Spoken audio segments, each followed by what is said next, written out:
So Ian, we were at the Purge, PRGE. We purged, and we had a panel, and we covered a couple of topics. The first topic we covered there, besides the cool Q&A, well, you went to the fingers too early. Yeah, we covered the announcement of Analogue doing their Mega SG FPGA Genesis console. So we're gonna fade right here. We're gonna edit and fade right here.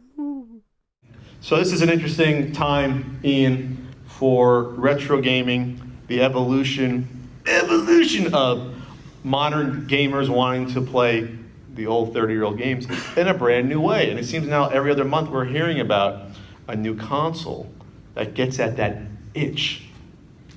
Like that. Pat never touches me. I don't know what's going on. Hopefully he's not scratch and sniff. But so this hoodie was washed like 2 months ago. So Analogue, Ian, has been sort of the forerunners of this realm with the NT, which was their FPGA. Well, originally they just cannibalized Famicoms. Right. Then the Mini NT was an FPGA NES. Then you had the Super NT, which is a Super Nintendo FPGA. And now, Ian, we have the only one that matters. Oh, really? Yes. The Sega MG, Super MG.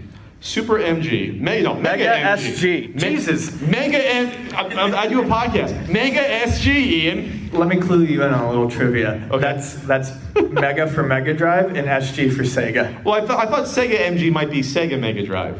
That would make more sense to me. I mean, they can't put Sega in the title. That's true. Sega's very litigious. So the Mega SG, Ian. Yes. You're getting ornery already. I love it. I'm gonna scratch you again if you don't calm down. So the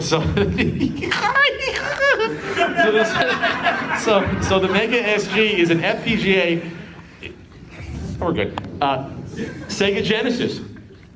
That's going to be available for $189.99. Comes in 4 hot colors. 4 hot colors. Where are those hot colors? There they are. We got white, we got Japanese, we got American, and we got Euro. Okay. Which one do you prefer, Ian? I like all 4. You're going to buy all 4? I would like to buy all 4 and wear them around my neck on a big chain. So it also includes, we'll just run through everything here, these awful ads. So it also does Sega Master System cartridges, and it will do Mega Drive, and it will do Genesis out of the box. To be this good takes Analogue. So look at this. No emulation. 1080p, 0 lag, total accuracy, compatible with Mega SG is not a plug-and-play toy. Ooh. No, it's not. Okay. 2100 plus Sega Genesis, Mega Drive, and Master System game cartridge library. No compromises. There you go. And there's an adapter, a plug just for the Sega CD, just like the original. That's great for the old beloved Sega CD games. Their 8-bit dudes also helping out with this, like they did with the Super NT with their 6-button pad here, and they do quality products. I have the SN Pro 30, which is a great Super Nintendo one, and it has all the extra buttons, so you can use it with the Switch. It has the home buttons, has the extra 2 triggers on the back, so it's your all-in-one sort of functionality. Your one-stop shop. One-stop shop for modern and retro stuff on the Switch.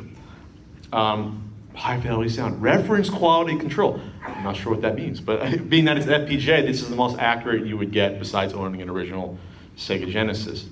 Unparalleled compatibility. So they're also doing these interesting little plastic card adapter shells to fit in the system, and it's going to come with one for the Sega Master System when you order this. Right. So that's great. So really you're getting 2 systems right out of the box, right there, for $190. Then they're also planning for the Game Gear, because that's basically the same guts as the Master System. The cards, the SG-1000, and then the 3000, which I think is interesting. I actually think that's kind of one So that he just thinks. Because we're just going to cover everything, and maybe 32X we'll get into, but we're just going to cover all the Sega systems up to the Genesis. So that's cool. The SG-1000 is pretty interesting because those aren't exactly cheap to find, and when you do, I mean, you're going to pay a lot of shipping. So that's interesting. That should open up a whole library for a lot of people who maybe have never experienced it. Game Gear is nice because I know that there are people who love it, but there's good games on it, and it's not. Sorry if I'm going to insult anyone. It's an awful handheld. And I love handhelds. I mean, that's my bread and butter, and I like some shitty handhelds, but I can't do the Game Gear. So Okay. So that's great.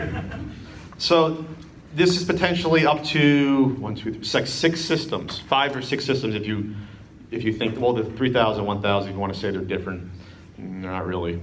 But Game Gear, Master System, My Card, which is what Master System. So it's interesting. So those are going to come out next year, sold separately, those other ones. Can you do me a favor? Can you scroll back up a little bit? Scroll, scroll, scroll. Where do you want to go? Keep going. Keep going. Keep going. Who designed that? Who made that? What, you don't like the black lettering on? GeoCities bullshit. That is awful. That is miserable. They're not a scumbag seller of the week, though. No, they're not, but that is scumbag seller of the week quality web design. I want a review copy of this. I do too. Don't ruin our relationship. Maybe they'll like my sassy attitude. That is awful. This is probably worse, though. White. That's not good either. That's probably worse to me. They make great products, but that's bad design. So here's the 8-bit M30. So they have the SN30, which is the same version for Super Nintendo. They look great. The contours on that are fantastic. Sexy, right? Sleek. It would make a good bar soap. Keep it PG-13. PG-13. So here's your tech specs here. Scanline options, scalar options. You can stretch it out. There you go. Stretch it SD card firmware updating. So I wonder if that means someone will unlock that for ROMs. We don't know. We don't know, but probably. They'll unlock the heck out of it. Probably. Hopefully for Sega CD, and I'm hoping eventually we'll get 32X support. Yeah, I don't see why they wouldn't be able to do that. They'll have the firmware update. From the magic of good old Kevtris, who also worked on the NT and the Super NT. So the mini NT and so how do you order this? How do I order this? Store. All right, no internet. Okay, we can't order it. Okay. Way to go. Oh, I ruined it. I ruined the panel. Is there a Wi-Fi here? Everyone go home. Oh, there's an open one. Steal my bank information. Okay. Well, here's an article about it. So, Ian, are you in the market for this at $190? I thought you said the shipping was a little pricey. I believe the shipping is $40, which that's kind of. I mean, I'm not going to buy Wi-Fi, so we're not doing that. That's silly, $40 shipping. I think that was just done so they could release it and say that it was under $200, but I think that puts it at about $210. That's really about $210, because there's no way it's costing $40 to ship that. You don't think so? Are you calling an Analogue for their shipping practices? I mean, I'm doing it because you agreed with me last night that was bogus, but you're letting me. I don't recall that conversation, Ian. This is Pat throwing you under the bus right now. I'm proud. Pat is throwing me under the bus. Yes, I'm calling them out. Oh, yeah, well, okay. Hello, Analogue. Your shipping is bad. Your website's not great. Your products are fantastic. Yes. For a box that size, this should not be that much bigger than the Super NT. It should not cost priority shipping more than, I'll be generous, $15 to $20 to ship this. It should not cost more. But it's so cute. It's adorable. I can't stay mad at it for long. Can't stay mad at Analogue, baby. So, please, TurboGrafx in the future. That would be great. So there were some shots fired on the official Analogue account at a certain other console right now that is struggling that we spoke about. They said this is no, and I'm almost directly quoting, no hybrid emulation bullshit. That was the official Analogue Twitter account. I don't know who they could be talking about, Ian. I have no idea who that is. No clue. So this is going to come out. It's going to do well. I'm not sure it'll do as well as the Super, but it'll still do well enough. And then now you'll have a new... That highly overrated system.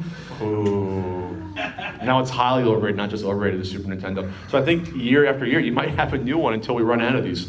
You know, the magic of Kevtris will keep writing those FPGAs. I'm really hoping for a PC engine. I think that's the final frontier, right? Or a Neo Geo one. That could be interesting. I hear a whoa. Whoa. Wait a second. And I have it cost $1,000? That'd be great. So yeah, I think we're getting there. So now I think we're peaking when it comes to the options to play these old systems with backwards compatibility, because now you have all the flash cards for all these systems. You have these FPGA systems coming out. We have 3 of the major retro systems available. You can mod your old ones to play. You can get your little boxes you set up to your, what are those, the $400 thing that you like? Oh, the FrameMeister. The FrameMeister's out there, and now you have companies like you have the GameCube one from Eon Gaming to make an adapter for HDMI, pound cables just is on limited run the past 3 days. Their PS1/PS2 HDMI cable, and it's just I think it's like $30, $40, and that's all you need. And it gets the job done, and it converts the signal to HD. So we have now several ways to do this. So I think, though, for people that want this FPGA, though, this is going to be sort of obviously it's going to be the gold standard, because this is better than software emulation. So Retro Freak, Retron 5, Polymerga, this is a better solution for most people that want that accurate quality. And this is all new hardware. This should last longer than a crusty Sega Genesis from 30 years ago. So, if we get a whole line of these, that could be the solution in the long run. I'm talking about next 30, 40 years. This is going to be how people play these systems if they want to use the original physical cartridges. Right.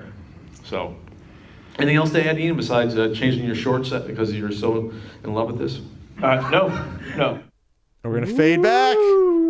And some great salient points made by Ian as usual. Pat was right on the money. Yep. I was surprised by someone threw a can of soda at us. They disagree with the point that I made, but we got through that. I lit it on fire and chucked it right back.